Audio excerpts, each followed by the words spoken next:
My blindness is something that I deal with all my life, to be fair.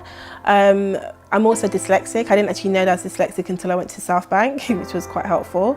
But I'm also partially deaf in this left ear as well, which kind of all my, I'd probably say flaws, as probably what people would say, but I actually call them my blessings.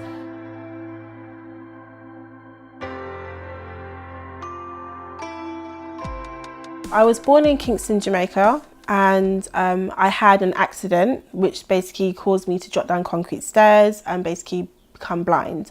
Because I was classed as disabled, like partially sighted, my teachers didn't really challenge me to go further, because I was like, oh, whatever you get for GCSEs is fine, darling, it's fine. And that's basically the attitude that I had in high school.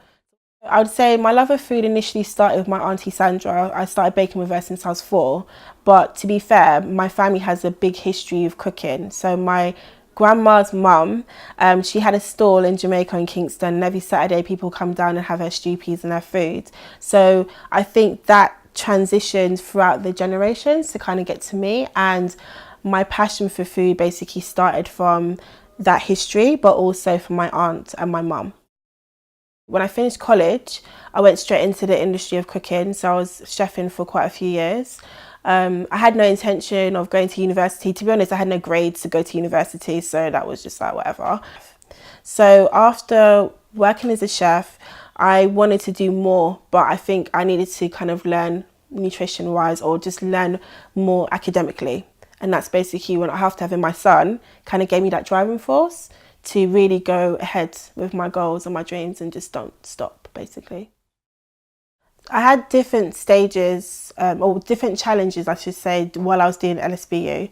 My son was in and out of Great Ormond Street. He had like 13 surgeries in the space of a year and a half. So that was a big challenge. My teachers were really supportive though. Like there was times I had to do like engineering circumstances because I couldn't do the work, and they were really helpful to get me through.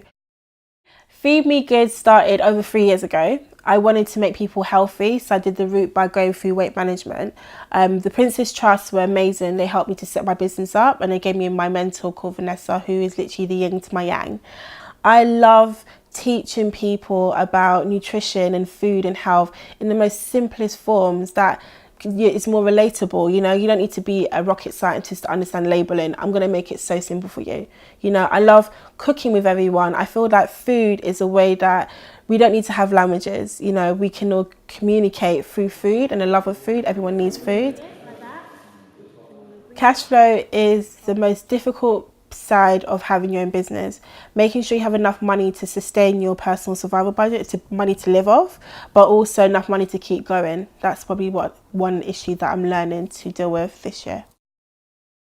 I think if I had to go back to the day I graduated, I think the biggest advice I would give myself is to be ballsy, you know, be very determined.